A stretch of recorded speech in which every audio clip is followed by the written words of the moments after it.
Kailash, can we start? Yeah. Yes. Good afternoon to everyone. I am Kailash Chandra, and on behalf of the National Science Center, I welcome you all, and especially the lecturer of the day, Dr. Yatan Pal Singh Balhara ji.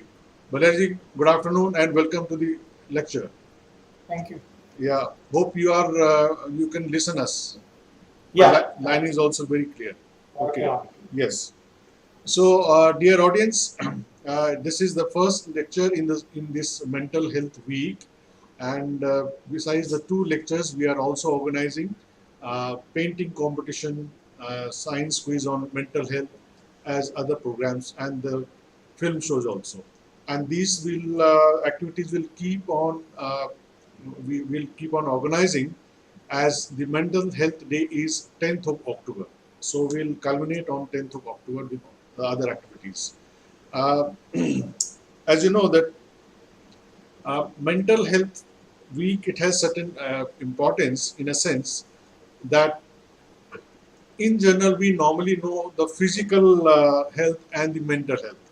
Now, mental health is a bit less popular in India, in the sense that people don't come forward with the disorders. So, today's lecture will be related to this.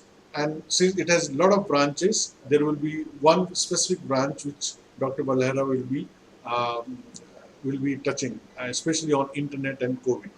So, I'll not take much time.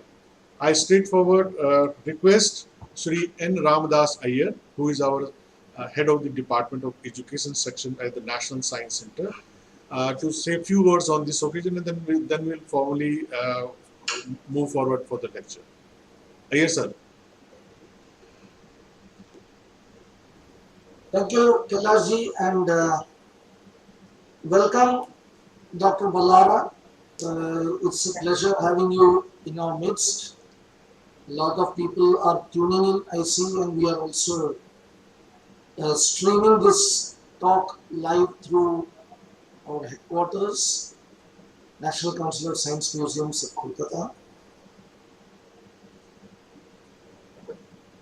The previous century, the 20th century, was the main concern for mental health professionals was perhaps substance abuse. Earlier it was some deviations or whatever. I mean, we have Freud and other people who gave birth to this new field, talking about deviant behaviors and things like that in the century before that. And in the second part of the 20th century, substance abuse became a very important area of concern.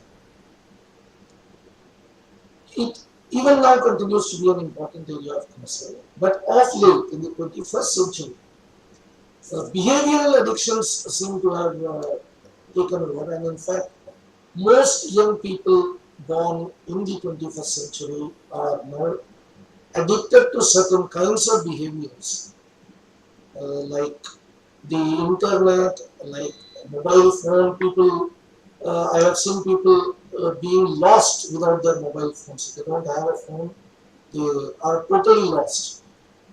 Many people don't even bother to remember certain phone numbers, which are very, very important. Even their parents' phone numbers, spouse's phone number, whatever. Everything has to be in a mobile phone. It has to be somewhere else. What used to be in the brain at one time has been dumped into a device, and it has become an extension of our own body, of our own mind, as this century is progressing, which is in fact a matter of concern.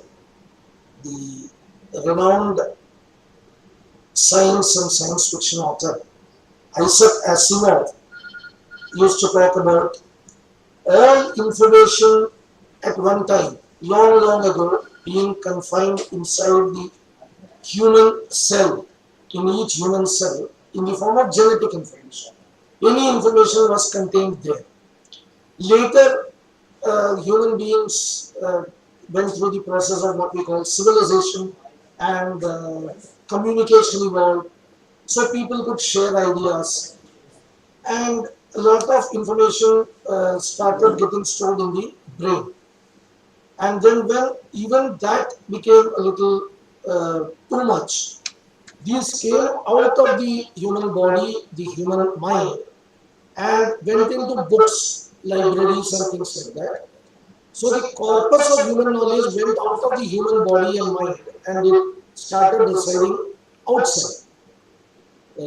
Now, then because of that, what happens is you lose a little control over the information, and the information starts becoming almost as powerful as the individual. Of late, what we are seeing is these are relegated to certain unknown repositories like cloud storages, or I mean, who has control over all these things? We really do not know. For example, if we search for something on the net, then from then on we are flooded with advertisements or solicitations for certain kinds of products or services that we may have looked at. These experiences most of us have, and it is in this background that the young people of today are putting their everything into a device which is kept somewhere else. All the information that they need, all the information that is very personal to them is there, and they depend on that device as if it is an extension of their own body and their own mind for their survival.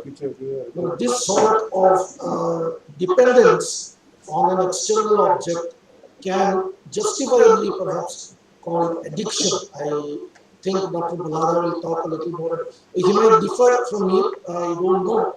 These are my thoughts. Anyway, I will not stand in between the speaker and his audience for long. This is not my forum. I will not talk a lot about what I feel. I will let Dr. Balhara talk to the audience and share his views and perhaps address some of the questions that may arise. Before that, a brief introduction of Dr. Balhara is due, and may I request Kailash Singh to announce who will be briefly introducing the speaker. Yes. Thank you, and once again, welcome Dr. Balhara. I hope we'll have a wonderful interaction with you. Thank you for joining us. Thank you, Iyer sir, for giving an insight of this science.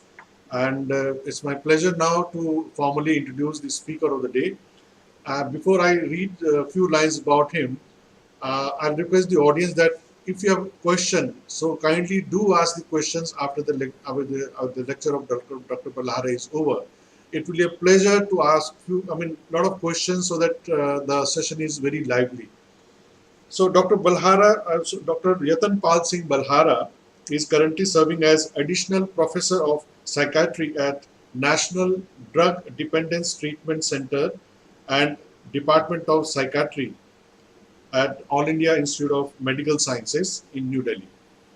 And he is also a visiting faculty of All India Institute of Medical Sciences, Rishikesh in Uttarakhand. So at AIIMS, he is in charge of the behavioral addiction clinic that caters to persons with internet addiction, gaming disorder, mobile addiction, and many others. He offers consultancy to World Health Organization, popularly known as WHO, and UNODC, and is a global master trainer for the Colombo Plan. I'll request Dr. Balhara later on to simplify this term, that the Colombo Plan. We have not heard this word. And he is coordinator of Behavior, a regional resource hub on behavioral addiction, a project supported by WHO Regional Office for Southeast Asia. He has more than 200 research publications in the area of mental health and addictive disorders in international and national academic journal. I came across Dr. Balhara while traveling from my home to my office in car, and he was talking on the similar topic on a popular FM radio station of Delhi, and thus from there we picked up his number and we contacted, and we very pleased, sir, that he has spared your time and you are now here to speak with us and to the audience. Now over to Dr. Balhara, please. Thank you very much. Thank you, Mr. Chandra. Thank you so much for those kind words. It's a pleasure to be here. I must thank the organizers for this opportunity to share my thoughts. In fact, I must admit I was pleasantly surprised that National Science Center would be interested in World Mental Health Day. I mean, that kind of highlights that how important this topic is and how aware you guys are that yes, we need to bring this to the forefront.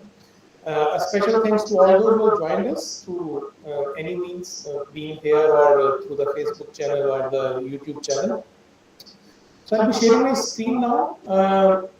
As has been mentioned, I'll be speaking on a very, I used to call it interesting, relevant, and maybe I'll use a few more words. But there is a conflict of interest there for me because this is an area that I work in. So I always find that it's very meaningful to engage with people on this theme. So I'll be speaking for around say 30-35 minutes, and as Mr. Chandra mentioned, I'll be more than happy to take any questions. Not just questions, I think this topic is something where we all have some opinions, we all have some ideas and thoughts, and I'll be really glad to listen to what you have to share on these issues. So as the title suggests, I'll be talking about this strange interaction that I've tried to draw here, the internet, the COVID-19 and us. I have been talking about internet and us for a while now, for the last few years. Since last year I've added this COVID-19 because COVID-19 kind of brought to the forefront this very important part of our lives that many times we tend to ignore or don't pay attention to the way we should, because the reality of today's world is that for many of us, internet is there. It's there right in our faces, and we can't just simply ignore it and believe that it just exists. So what? No, it exists and it matters a lot to us, and I'll talk about a few issues there. But I must admit it's a very vast area. It's not something that I can cover in totality in a session. I'm not also an expert on many of the domains when it comes to internet and COVID-19. So I try to focus primarily from a mental health perspective. And when I say mental health, I don't necessarily mean mental illness. I mean things that have to do with our well-being, mental well-being, so to say. So this is the first thing that I like to start with. When we talk of internet, we all have some views and some opinions and some ideas. My concern is that most of us have a very black and white view. We either like it or we hate it. There are people around us whom you would have talked to who would tell us that just a couple of years back there was a life and there was no internet and we had a reasonably good life. We went about doing all that you can do now back then, maybe even better. And this generation who is used to this presence of internet doesn't actually know what life is to live. And that's one school of thought which is at very extreme end. Then the other extreme, there are people who probably were born in the last 20 years or so who tell us that internet is something that you need day in, day out. It makes life so much more easy. It makes life so much more entertaining. It makes life so much more connected with each other. Things are so easy when you use internet. But the things are even more complex than that. There are not just two extremes. It's even more heterogeneous mix of opinions. So on this slide, I have listed some of the things which internet can do for us and it does for us. We can use internet to communicate. We can use internet to connect with people. It is a source of information, source of entertainment. People use internet to just pass their time. They use it for handling their stress. They use it for relaxation, and for many it has become an occupation as well. This by no means is a comprehensive list. I could fit in as many circles as I could. There are many more functions that internet can do. The point I'm trying to highlight here is that internet can do a lot to us, and there are not people just who like or love or hate internet. There are different kinds of people among us who believe that yes, internet has a place in our lives, but for certain specific purposes only. So you might find people who think that okay, it's okay to use internet to communicate, to connect, to have information. Maybe for those who have a job because of internet, they are involved in designing something, making an app or a website or running a business. It's okay. It might be okay to manage your stress using internet, but no, it's not the right platform to entertain yourself and pastime. That's not a strict no as per them. Then you might come across people who believe that communication, connection, occupation, it's okay, but don't use internet for information. Information is there in libraries and books. Go there and search for that. Don't make it a way to relax, because that's not the right way of doing it. There are so many other things that you can do which are probably much better than what internet offers. There might be another set of people who think that communication and occupation might be the only reasons for using internet, and rest everything else is you are calling problem to yourself. I mean, there are better ways of doing it. This is just some of the possible permutation and combinations. There can be many more. So the first thing that I'm trying to bring to our attention is that this black and white thinking is something that probably doesn't do justice to internet and us. It's not that everything is bad or everything is good. Not just that internet is good or bad. I mean, that's not a point to debate in my opinion at all. I would go ahead and say that even when it comes to those individual activities that I listed in this slide, for example, communication, information, entertainment, within these individual activities or actions that internet can help us engage in, there can be good as well as bad at the same time, and that will be the focus of my presentation. So I'll be presenting three kind of examples or case scenarios to put across my point. I have chosen information as one of the domains that I will try to highlight that how internet can be good and bad at the same time. Then probably an even more common use of internet, that is for communication and leisure. That how using internet for the same purpose can be a good and not so good thing, for many of us. And then I'll briefly talk about that why internet is not just an individualistic issue. It's not just a matter of personal choice anymore. It goes way beyond that, and the reasons for that I'll be explaining in that section of my presentation. So let me begin with this first thing, information. I mean, we know internet is full of information. People say that short of God, you can probably find anything on internet. You just need to use the right keywords and be willing to spend the right amount of time there. I am a medical professional. I'll cite one simple example. Last 1.5 years, things changed for the worse. And that change was not witnessed just only on the streets, in the markets, in the schools, in the colleges, even in the hospitals. Most of the resources they were diverted to COVID care.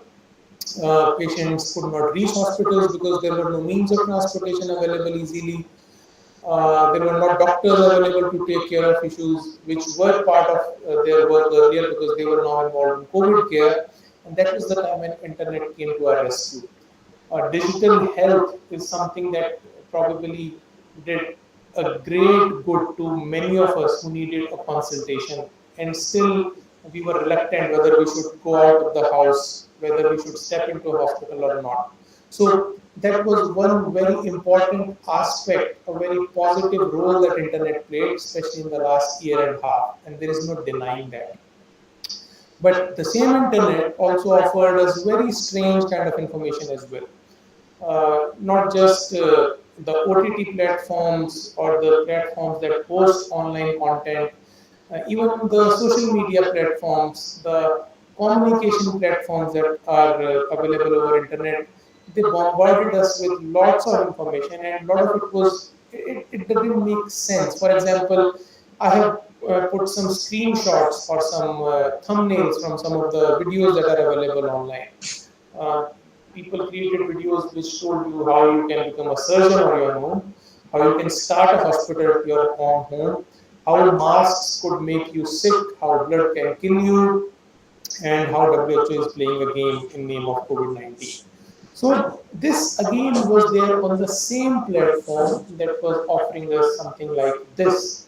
The platform that was connecting the people in need to the right kind of resource in terms of medical care was also available to us and offering us something, some information that probably was not correct, would have done more wrong than good, and possibly should not have been there in the first place. So that's the context that I'm talking in, and this is what people were talking about last year. So there was that pandemic going on where people were having COVID-19 illness and coronavirus infection, and they were suffering because of it. People were equally concerned with what was called as infodemic, which meant was we were being given information which was factually incorrect, wrong, misleading, and potentially damaging. So this is the dichotomy we are talking about when we are talking about internet. So within that realm of information sharing, internet served a great purpose by bringing to us what we needed at the right time, and at the same time it made things difficult for us as well because it bombarded us with lots of unnecessary, irrelevant, unwanted, and wrong information. A very particular point I like to add here is in context of use of internet that people kind of engaged in over the last 1.5 years more than what they used to do earlier. Gaming that kind of interests many people these days. People used to game earlier as well, but since they were staying more at home, they were spending more time at home, and there was kind of decreased opportunity to engage in other leisure activities. People started to engage in gaming much more in the last year. And then this infodemic did not spare that as well. You would have probably read certain of these highlights or headlines where people claim, the news items claim, that World Health Organization has partnered with gaming industry to encourage social distancing. And this was absolutely false. And there was nothing like that. We actually searched Twitter and we tried to find out that to what extent people are kind of tweeting these informations and headlines. And we were kind of surprised to find that around 14% of the reports or the tweets that we accessed, they mentioned that it was a WHO campaign. Now this is important because just a couple of years back, WHO said that gaming disorder is a diagnosable medical condition. That means that gaming, if you don't do it the right way, if you do it in a way which is beyond your control, which makes you to ignore your other responsibilities, and which leads to adverse consequences, is a pathological problem and it needs to be corrected. But this narrative was telling us that probably WHO has changed its stance and now it's for gaming. And some even mentioned or even commented that WHO was considering even discontinuation of gaming disorder as a diagnosable medical condition. So this was one of those campaigns of misinformation and miscommunication that people witnessed last year. And this was important for a very simple reason. We did a very small study again last year among college students. And interestingly, we did find that more than 50% of students, they increased their gaming behavior in the last year. So when you combine a situation which gives you reasons to engage in gaming because you don't have much else to do, you have a lot of time at your hands, and you read these informations which tell you that this might be the right thing to do right now, this might help tackle COVID-19 pandemic, this is something that WHO is recommending, that's the kind of misinformation that we should avoid. When it comes to issues of public health importance, it's not just about gaming and all. We had lots of misinformation on how to treat COVID, where you can source oxygen from, what is the right medicine that you should purchase and how to use it. So that's the first point that I'm trying to push here is that when it comes to issues of public health importance, internet can be a source of misinformation, miscommunication, misrepresentation, and misattribution. So there is nothing black and white, at least when it comes to use of internet in healthcare. Internet offers a lot to us. It does a lot of good, but at the same time, it can create lots of issues and lots of problems in our lives. So we need to be very careful when we use internet for that purpose. Now coming on to the second context that I would like to highlight, probably a context which we probably are able to connect more readily because we might be doing it more often than using internet for health related issues, and that is use of internet for things like communication, connecting to each other, entertainment, relaxation, and things like that. Now this is a simple photograph. A person is using a mobile phone. Nobody can say that there is anything wrong with that.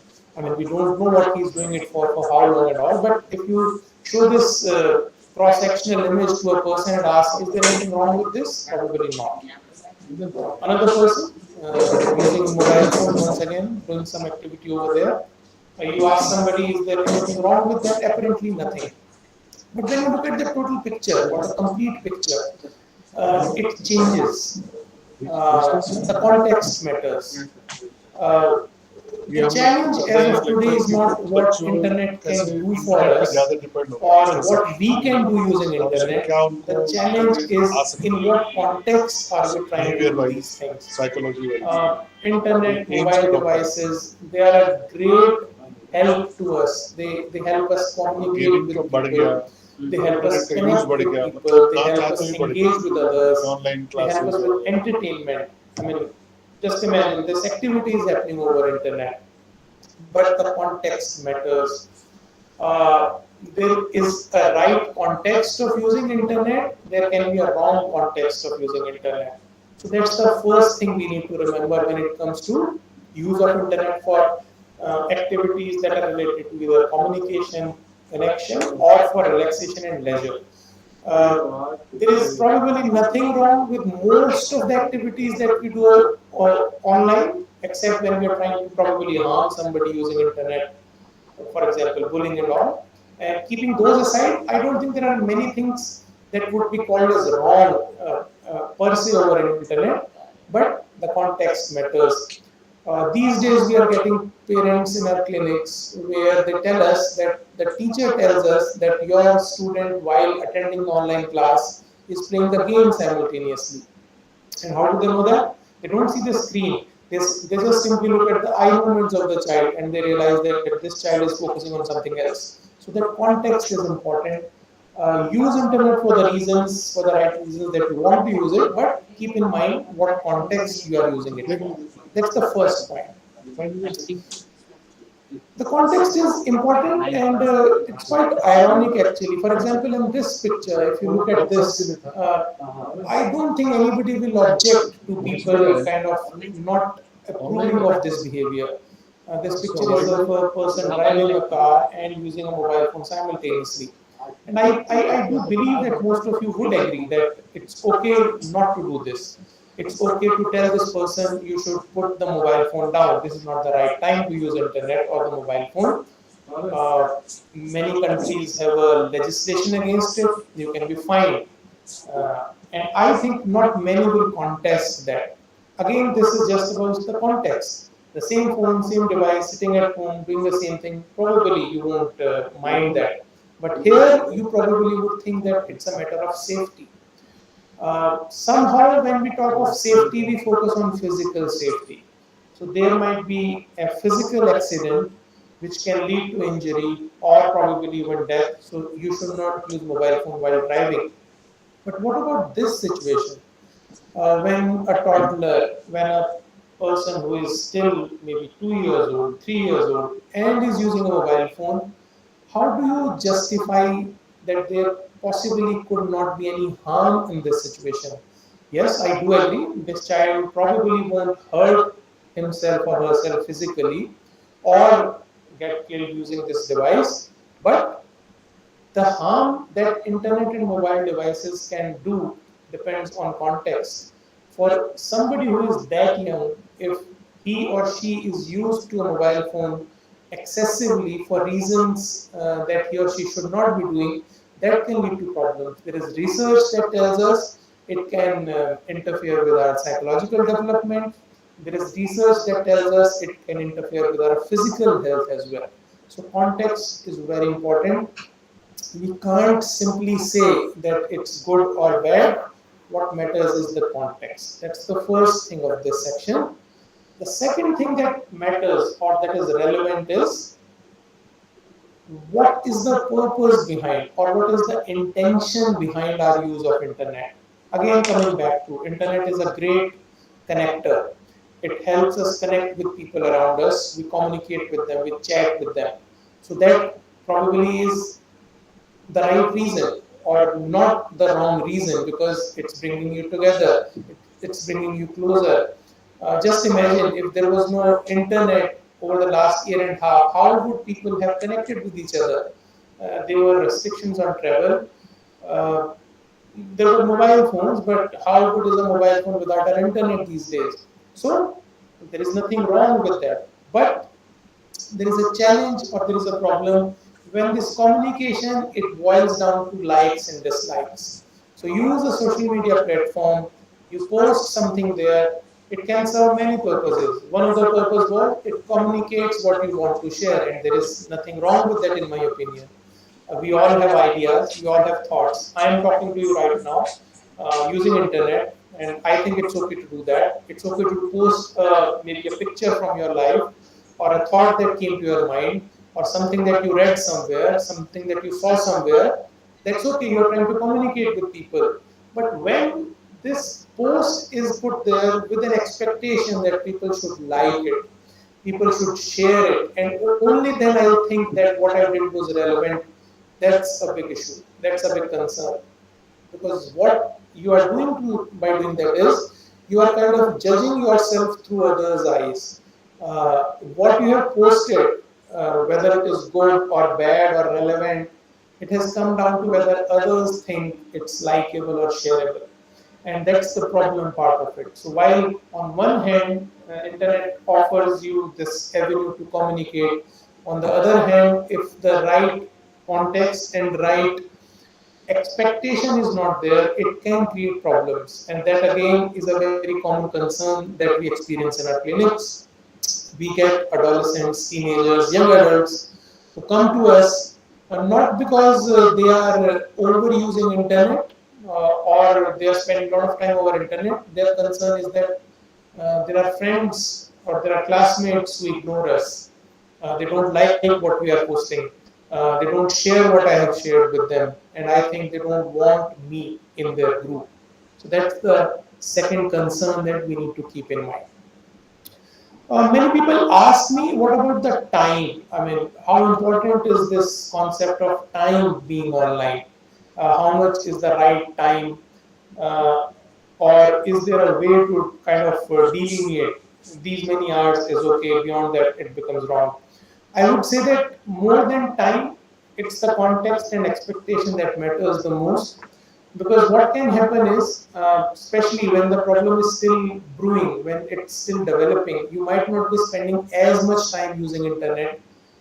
A person who has already a problem may be using internet excessively, but you can still have a problem even if you are not using it excessively. Also, simply spending a lot of time online or using internet doesn't mean you have a problem automatically. There are people who develop apps, there are people who develop websites, there are people who run online businesses, there are people who create content, there are people who run their channels on social media platforms and OTT platforms. They spend a lot of their time using internet, using mobile devices, using laptops and computers. So simply spending excessive time is not as great an indicator or as relevant an indicator, but I would say that context and expectation is something that we need to look for. When we are using internet for a purpose, in what context are we using it and what is our expectation behind it. So that determines to a large extent whether we will end up using it the right way or we might end up using it the wrong way. So that's the second bit that I wanted to convey. Coming on to the third part.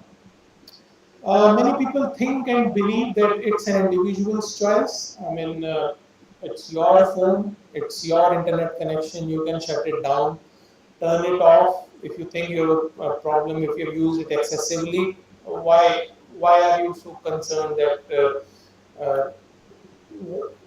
whether you will be able to regulate it or not?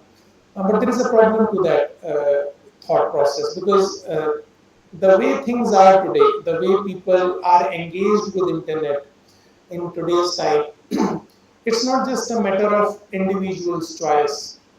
A lot depends on the way people are using internet around us. You must have heard of this term, FOMO, fear of missing out, and this again is a major concern in the younger population and younger generation. As I mentioned earlier, uh, there used to be something called as bullying. There is actually something called as bullying that you must be aware of, where a person would do certain things against another person that are not appreciated. It can be physical bullying. Uh, when internet came in and it became more common in our lives, something known as cyberbullying started. And what that means is that people will use online platforms to bully others. Now, usually the understanding of bullying was there will be a person who will be physically stronger than you, who will be kind of intimidating you because of physical presence. But when it comes to cyberbullying, the dynamics they change completely. It need not be an act of omission. Somebody need not do something to you.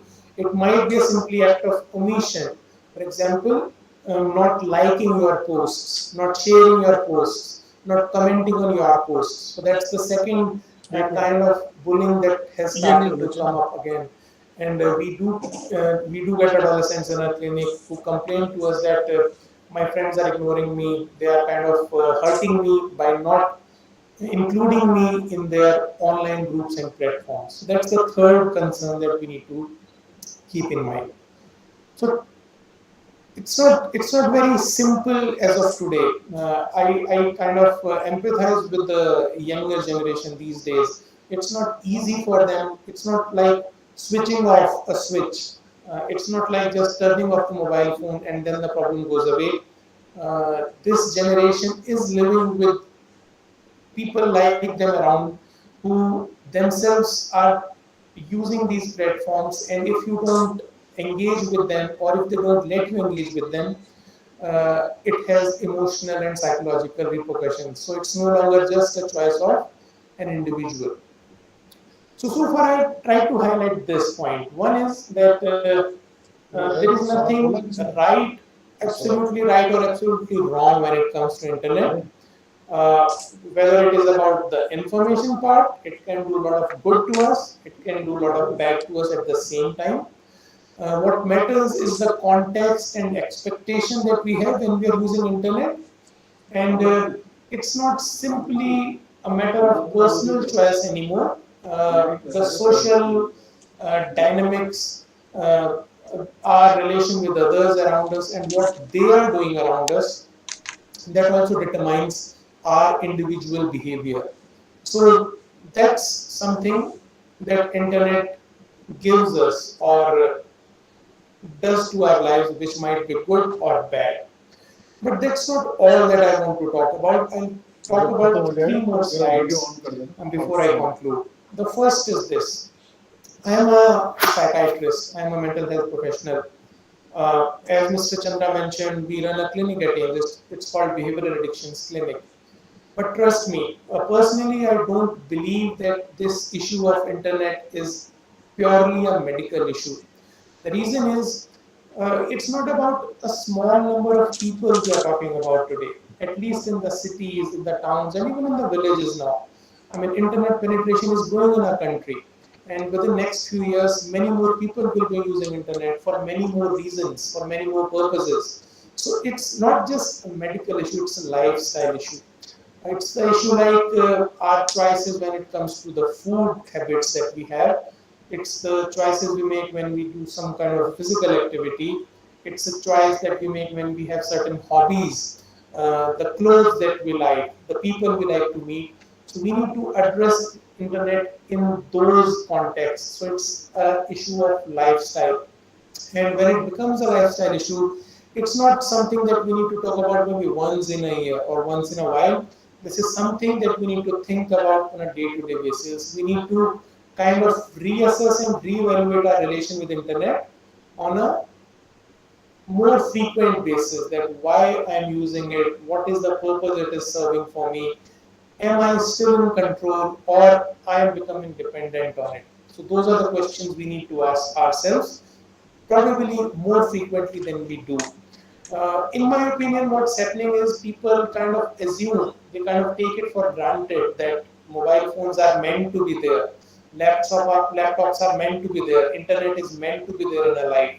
And I contest that belief. I mean, there are so many things that we don't pay conscious attention to. I mean, there are walls with bricks in them, there are roofs over our heads, we had certain foods, we are not always conscious of what these things are. But we cannot ignore internet just like that, because internet can bring in a lot of good as well as lot of bad. So that's the first part of it. The second part of it, what we need to remember is that there is something called as healthy internet use, which means that we use internet for the right reasons, at the right time, with the right intent and the right outcome. But there will be a small proportion of us who will end up using internet in a manner that will lead to problems. These problems can be problems with our health, physical health, problems with our eyes, problems with our back, neck, with our hands, our joints. It can be psychological problems, anxiety, depression, stress, things like that. But it's not just problems with health that will eventually happen. Problems will be there with interpersonal relations.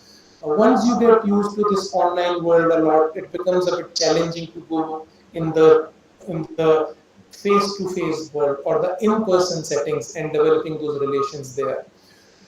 Internet, if it takes priority over other hobbies and responsibilities, then it becomes a problem. It becomes a problem within the context of family, in the context of schools and colleges, and even at workplace. So we need to keep that in mind, that while majority of us will remain on the green end of the spectrum, some of us will eventually end up on the red zone. We need to be aware that we should not move towards that end, and we need to be conscious about that. And finally, I would say this, that internet is a great invention. There is no doubt about it. Things would have been even more difficult in the last year and a half if internet was not there. It's a great source of information, great source of communication, entertainment, relaxation, handling stress. But we need to take a call. We need to choose what our relation with internet is going to be. One thing that I like about the younger generation of today is that they are way more clear in their mind what they want and what they don't want. And I frequently hear them say that it's my life, I need to decide for myself. I just want you to do the same thing with the internet as well. Take a conscious decision, take a wise decision, choose wisely, use internet for the right reasons, the right way, and be safe and healthy. So with that, I'll end. We have a clinic where we have made a website for this. If you want to see or read a bit more about what we do, you can access our websites. If there are any questions, I'll be more than pleased to take those questions. Thank you. Okay, thank you very much, sir. So on behalf of the students who are writing questions, before I formally go to the questions, can I ask the same question? I mean, what is your role as a global master trainer for the Colombo plan? So the Colombo plan is like a non-government organization. It was started probably way back in 1960s, if I'm not wrong, with many countries that came together and made this intergovernmental collaboration. It's something like WHO only, but at a smaller scale. So they are headquartered in Colombo. India is one of the members there. So they carry out different activities in terms of social issues related to education, capacity building. So it's a collaboration of the governments. Okay. And for your information, we have been organizing. I can't hear you, Mr. Yeah, we have been organizing mental health programs for the past 20 years, more than 20 years, because we have, I think you already maybe knowing the agency AIIMS. Yeah. And we have a lot of summer programs where we call We invite people like you, doctors like you, and there is a close, interaction between the parents, children, and the doctor. So they talk about the communication gaps or communications or the family matters. So that is also a part which we keep on dealing with. So mental health programs have been continuous in the past also, and whenever there is any issue in Delhi related to teacher-student relationship or something happens on this kind of behavioral issues, we do have discussions in Delhi in National Science Center where there is open debate between the students, teachers, and the panelists comprising of the psychiatrists. So we try to get into the deep into this one. Now there are some questions. How somebody or how any person can know that he is internet addict, and then how he can come back. So, so there are certain indicators that tell us. So the one of the core features of any addiction is that you tend to lose the control. So what that means is, usually as human beings, we are in control of our actions. So when we want to do something, what is it that we want to do, to what extent we want to do it, and when we want to stop. These are some basic decisions that we can take about any of our behaviors. So when we don't have this control, for example, uh, we want to stop doing something, but still we feel compelled, or there is this compulsive urge of doing it even then. So that loss of control is one of the indicators that suggests that yes, you have lost control and this behavior is beyond you now. That is first indicator. The second is when alternate responsibilities and even activities that you used to like, they are getting ignored. For example, for a student, it might be ignoring the studies. For an employee, it might be ignoring the work, or it might be ignoring your meals, your sleep. So once you start ignoring other important parts of your life because you are engaging more in certain behavior, that is another indicator that there is a problem there. The third is that you already have experienced certain consequences, negative consequences because of your behavior, but still you are not able to stop. So you know that if you do it more, it will cause more problems, but still you feel compelled to engage in that behavior. So these are some indicators that tell us that yes, there is a problem there. It's going beyond you, and you probably might be engaging in this thing more than that you should be. So these signs can tell us that we are moving in the wrong direction. Okay. And how does a family help the person in this kind of addiction? So, Mr. Chandra, when we use the word addiction, we are actually talking about a medical disease there. So, since it's a disease, it needs to be diagnosed first. So, there are criteria that we use to make the diagnosis. That happens once we have assessed the person in detail. And then there are therapies available. People find it a bit fascinating at times when I mention that when it comes to behavioral addictions, there are some medicines that are available that have been tried, and then there are certain non-pharmacological interventions such as counseling, certain therapies such as cognitive behavioral therapy. So you need to work with the person. You have to have multiple sessions, and your target there is that you want to modulate the behavior in a way that you are able to kind of gain that control back. One thing that I would like to add here is that many times people compare these addictions with the addiction to drugs. In terms of management, there is slight difference because when it comes to drugs, the target is that you don't do drugs at all because they are of no good to you.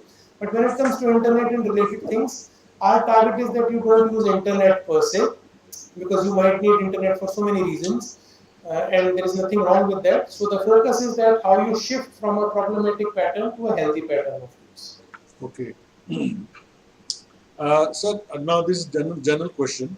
Yeah. In India, like if somebody has tuberculosis, so it's a stigma on his part that he never reveal that he has tuberculosis. Now, similarly, if somebody has the mental disorders, there are various kind of disorders. Still, people, they do not try to take the services of their doctor or psychiatrist or counselor.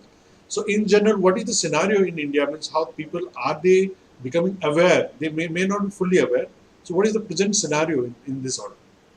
See, in my opinion, things have changed a lot. I mean, yes, I agree. Still, there is stigma, but we have come a long way forward.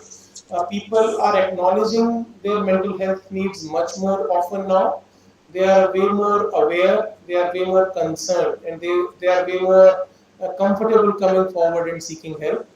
I believe that that little bit of stigma that still exists, that part of stigma that is still there, is mostly driven out of misinformation. The misinformation is that people, they don't understand that there is something that can go wrong with the mind as well, like the body. So they tend to believe that okay, it has to be some kind of weakness that I have, mental weakness that I have, which I need to fight through. That misinformation needs to be removed. We need to tell people that like body, mind can also fall sick. There are diseases that can be picked up, identified well in time, and there are effective interventions available. So I would say that things have improved a lot, not to the extent that we would like it to be, but I think we are progressing in the right direction in that sense. Okay, sir. And sir, what exactly, in case any parent who is listening to us, if his or her, ward is suffering from, say, he's overusing the internet and all this thing. So, does this kind of behaviors are normally treated at your center? Is it in Ghaziabad or in Delhi center? This clinic that I mentioned about, behavioral addictions clinic, it runs in the Department of Psychiatry OPD. It runs every Saturdays from 9 to 1 p.m., 9 a.m. to 1 p.m. And we cater to patients from all over the country. So if you think you need a consultation, you can visit us on any Saturday. Okay. So with this, we have not most questions. एक personal सवाल पूछता हूँ sir मैं आपसे. मुझे 12वीं class का mathematics के सपने अभी भी आते हैं कि मेरा कोर्स कंप्लीट नहीं हो पाया है. ये किस तरह का डिसऑर्डर माना जाएगा? देखिए, सपने आना डिसऑर्डर नहीं है. सपने आना मींस कि आप सो रहे हो अच्छे से. Okay. Unless these dreams becomes nightmares or night terrors to you, then it is a problem. So सपने आना is normal. हम सभी को आने चाहिए अलग-अलग तरह के. वैसे अगर भविष्य के सपने आए तो ज्यादा बेटर है मेरी समझ में. पीछे इसको इसलिए पूछ रहा हूँ कि बहुत सारे स्टूडेंट भी सुन रहे हैं, and definitely board exam का pressure and these kind of pressures are there, and they may be having such kind of dreams. Curriculum is not complete, they have not revised or these. तो उस case में बच्चों को आप क्या advice देते हैं, मतलब कैसे रिलैक्स करें? सी देखिए, जो ये चीजें होती है ना हमारे साथ, चाहे वो नींद में चाहे जागते में, they are part of us. We need to accept it कि वो हमारा ही हिस्सा है. We should not fight these things. What we need to do is we need to tell ourselves that we need to learn from these experiences that we are having. These experiences are probably telling us कि कुछ हो रहा है और हमें ध्यान देने की जरूरत है. जैसा कि आपने कहा कि भाई एग्जाम्स जब आते हैं तो स्ट्रेस होता है, चिंता रहती है, मन में सवाल चलते रहते हैं, रिवाइज कर ले मन ही मन. So these are things that we need to pick up on. We need not ignore them. Don't get alarmed because of them. But हाँ, they tell us कि हाँ कुछ है जिस पे ध्यान देने की जरूरत है. और एक चीज जो मैं बार बार बोलता हूँ कि भाई हम आमतौर पे पढ़ाई और करियर की बातें कुछ खास महीनों में ही करने लगते हैं. अगर ये बातें हम पूरा साल थोड़ी थोड़ी करते रहे तो वो महीने इतने स्ट्रेसफुल होते नहीं है. तो थोड़ा सा अपने बारे में अवेयर होने की बात है. Whatever we are experiencing physically and mentally, just keep give it some focus and attention and see what your mind and body is trying to tell you, और उसको ignore मत करें बस. Okay, sir. So, in case any student wish to ask any question, can we share your email ID with you? Sure, please. If they have any queries or questions, please do that. Sure. No issues. There's a last question, sir. Is there any measurement, memory, storing memory capacity of brain? My colleague has asked this question. So see, it is like कि भाई memory तो जो हमारी physical brain की capacities है वो तो fixed है, लेकिन उसको कैसे efficiently use किया जाए. There are different ways of doing that thing. कुछ लोग revise करके करते हैं, कुछ लोग लिख के करते हैं, कुछ लोग औरों को सुना के करते हैं, कुछ लोग mnemonics बनाते हैं, abbreviations बनाते हैं. So there are different ways to make it more efficient. हालांकि एक पर्टिकुलर एज के बाद उसमें वो क्वांटम गेन करना तो मेरे ख्याल से पॉसिबल बहुत नहीं होता है. बट हाँ, हम चीज़ों को कैसे बेटर रिटेन करें, कैसे जल्दी याद करें, उसके लिए तो बहुत सारी टेक्निक्स हैं. I think you can have a full session on that. Okay, sir. Yeah. So thank you very much, sir. We'll keep on this relationship longer. We'll keep on inviting you for the other aspects in the psychiatry and different other problems and how to deal with them. And on behalf of the National Science Center, I once again thank you for sparing your time. Since you are very busy in the hospital and you have a lot of cases to attend over there. But we'll keep on patronizing with these such lectures. And I thank my director and additional director, Sri Ramdas Ayerji, for encouraging us to organize such kind of lectures. And I invite through this platform all the viewers that we have tomorrow another lecture, very good lecture on by Dr. Rajat Mitra. He's a very renowned psychiatrist once again, and he will be talking about his experiences at with the prisoners at Tihar jail. So please do join us for tomorrow's lecture also. And with this note, the thanking all the audiences also and the speaker of the day. I take permission for closing this program from you, sir. Thank you very much. Thank you so much. Thank you for having me. It was a pleasure. Yeah. Thank you.